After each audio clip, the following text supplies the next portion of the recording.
Shalom saudara yang dikasihi Tuhan. Pesan firman Tuhan hari ini tentang Tuhan yang memberikan kesanggupan. Mari dengarkan renungan harian Bread of Life yang diambil dari 1 Korintus 10 ayat 11. Semuanya ini telah menimpa mereka sebagai contoh dan dituliskan untuk menjadi peringatan bagi kita yang hidup pada waktu di mana zaman akhir telah tiba. Rasul Paulus bukan saja seorang panutan bagi para pelayan Tuhan, tetapi juga bagi seluruh umat Tuhan. Prinsip dari pelayanan hamba Tuhan ini sungguh luar biasa. Di dalam keadaan susah dan mencekam, Paulus tidak khawatir dan takut. Bagi Paulus, justru di tengah kesulitan atau tantangan adalah suatu kesempatan untuk melihat Tuhan hadir menyediakan kekuatan dan pertolongan bagi Paulus.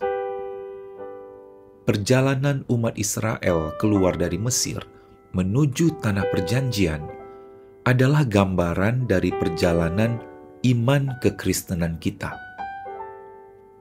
Saat Tuhan mengizinkan umat Israel melewati padang gurun, mereka mulai komplain.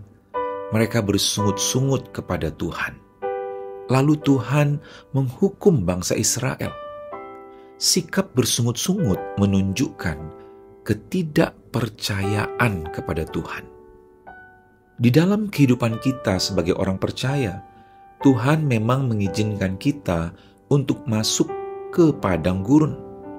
Memang sudah pasti daging dan perasaan kita tidak akan suka dengan kondisi padang gurun.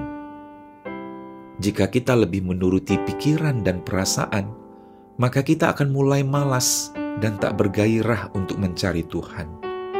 Dalam keadaan seperti ini, maka api rohani mulai padam. Kita akan menjadi lemah, tak semangat dalam hidup. Lalu iblis pun mulai mengintip untuk mencuri damai sejahtera. Jika damai sejahtera kita sudah hilang, muncullah marah dan sungut-sungut, menyalahkan keadaan, menyalahkan orang lain, bahkan menyalahkan Tuhan. Pertanyaannya adalah, apakah Tuhan salah membawa kita melewati padang gurun? Tentu tidak. Justru padang gurun itu baik bagi kita. Dengan masuk ke padang gurun, Tuhan akan dapat mengetahui apakah kita percaya kepada pemeliharaannya, apakah kita percaya kepada kesanggupannya. Tuhan ingin agar iman kita semakin kuat, dan akhirnya kita menyadari bahwa semua keberhasilan adalah berkat perbuatan Tuhan. Tuhan Yesus pun pernah berada di padang gurun, dan dia berpuasa di sana selama 40 hari. Ketika kita masuk ke dalam padang gurun, itulah saat yang tepat bagi kita untuk bersekutu, mencari wajah Tuhan. Dalam doa dan puasa, kita membawa korban pujian dan syukur. Ada perjumpaan dengan Tuhan.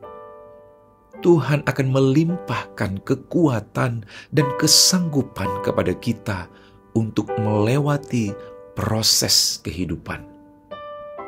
Filipi 4 ayat 13 mengatakan, segala perkara dapat kutanggung di dalam Dia yang memberi kekuatan kepadaku. Pada saat ini, kita bersyukur kepada Bapa, sebab Dia telah memberikan kepada kita penolong dan penghibur. Sekalipun kita berada di lembah kelam, kita tidak perlu takut, sebab Roh-Nya beserta kita. Mari, jangan lagi memandang pada keadaan atau situasi yang ada.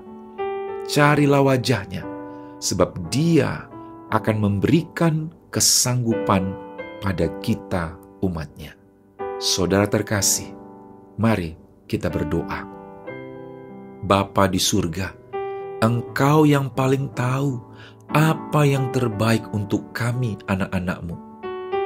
bawalah kami semakin mendekat kepadamu, sebab hanya daripadamulah datang pertolongan kami. Engkau Tuhan mempunyai rencana yang indah atas hidup kami. Terima kasih Bapa, bagimulah segala kemuliaan. Di dalam nama Tuhan Yesus kami berdoa. Amin.